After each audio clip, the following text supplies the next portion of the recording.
This happened not long after I turned 15 for my birthday. My parents had gifted me an Xbox and, even better, my own monitor so I could play upstairs in my room without using the family TV. Naturally, I spent a lot of time up there in the weeks that followed. It was a Saturday night. I was in an Xbox party chat with two of my close friends from school. Both my parents were out of town for the weekend on a work trip, which meant I had the house to myself.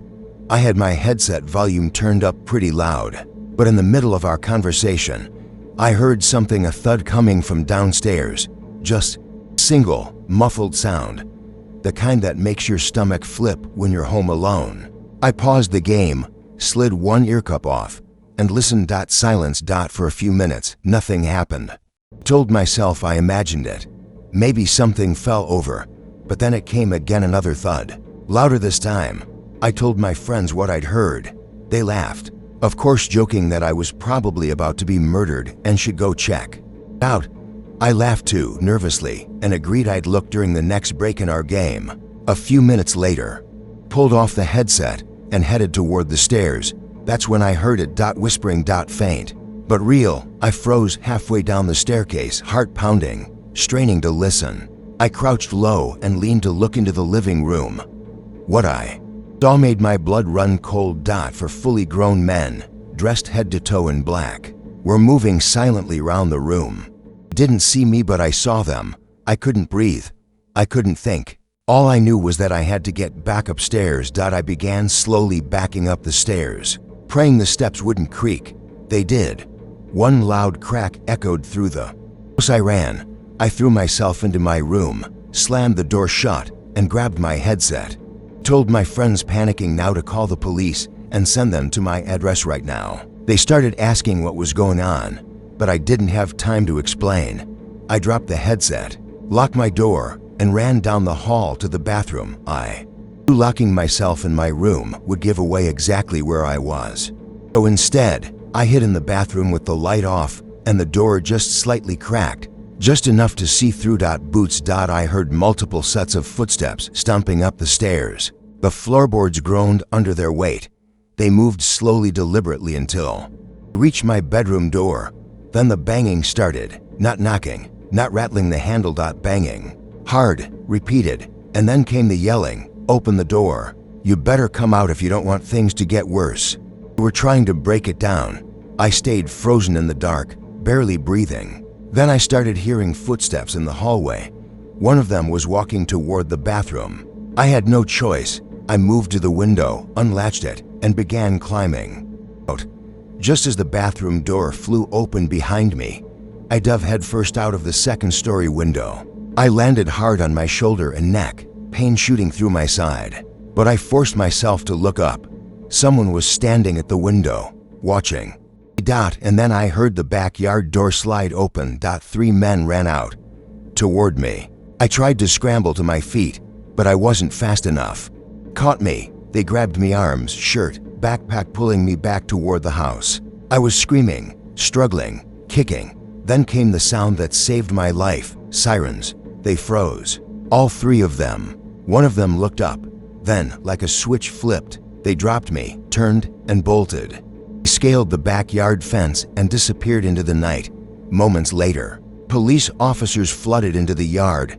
I pointed toward the direction they'd run, and some of the officers took off after them. Another officer stayed with me, helping sit up and checking my injuries. I was shaken but alive. Then I saw 2 bikes pull into the driveway. It was my friends. Same ones I'd been talking to on Xbox. They'd ridden straight to my house after calling 911. I thank them to this day. Without them, I might not have made it. The police found 1 man, the one still inside the house, but the other 3 vanished. They were never identified. Inside the house, officers found 4 knives and 2 loaded pistols left behind. I still don't know what those men wanted or why they came, but I know what would have happened if the police had been even a minute. Later, I haven't played Xbox with the volume that loud since, and I'll never forget the sound of those boots coming up the stairs.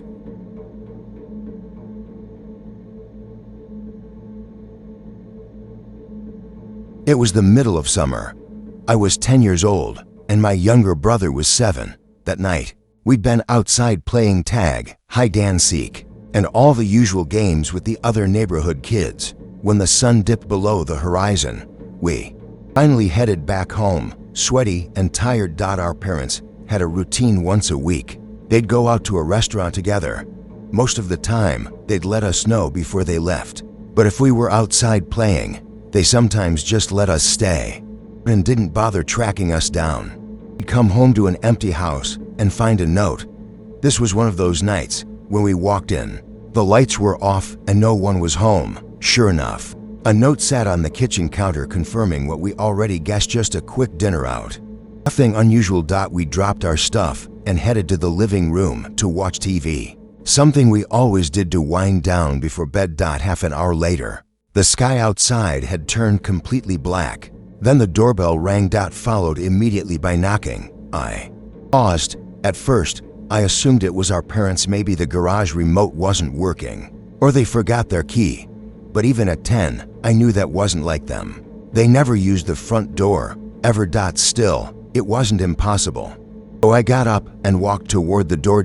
As I got closer, a man's voice called out from the other side, "Selling Girl Scout cookies." I froze. It was a man. A grown man, not a kid, not a woman with her daughter, just a man, and his voice didn't sound friendly. It sounded loud, abrasive. I stepped to the side and peeked through the peephole. He was standing alone. No box of cookies, no clipboard, no Girl Scouts, just him. Then he reached for the doorknob. That's when I remembered we hadn't locked the door. My heart nearly stopped. I lunged forward and flipped the deadbolt just as he started twisting. The handle clicked. The sound was loud to loud. I knew he heard it. I stepped back and held my breath. A full minute passed. Then I crept forward and looked through the peephole again. He wasn't there. I panicked, unsure where he'd gone, until I glanced sideways toward the living room window. He was right there, staring straight through the glass, right at my younger brother, who was still on the couch, completely unaware of what was happening. My blood ran cold from this angle. I could clearly see something I hadn't before: a holstered gun on the man's left hip. He wasn't here. 2. Tell anything. I ran to the living room and quickly shut the blinds. Kept my voice calm, casual. "Hey, want to get some ice cream downstairs?" He didn't even question it, just nodded and followed me to the basement. I made sure to lock the door quietly behind us. We sat there eating ice cream, the hum of old freezer filling the silence. I kept glancing toward the stairs, waiting to hear anything. A creak, bang, footsteps, but nothing came. Eventually, I heard it, the familiar low rumble of the garage door opening. My parents were home. I ran upstairs and told them what happened, everything. My brother stayed downstairs, still oblivious. My parents, horrified, they immediately called the police. When officers arrived and checked the house, one of the first things they noticed was the front door. Lock had fresh damage around it, scrapes, prying marks. It had been tampered with. He wasn't trying to scare us. He was trying to come inside. What he planned to do once he got in, no one knows. The man was never caught. No name, no vehicle. Nothing. To this day, my brother still doesn't know what happened that night, and I still replay the sound of that click, wondering what might have happened if I'd been just 1 second too late.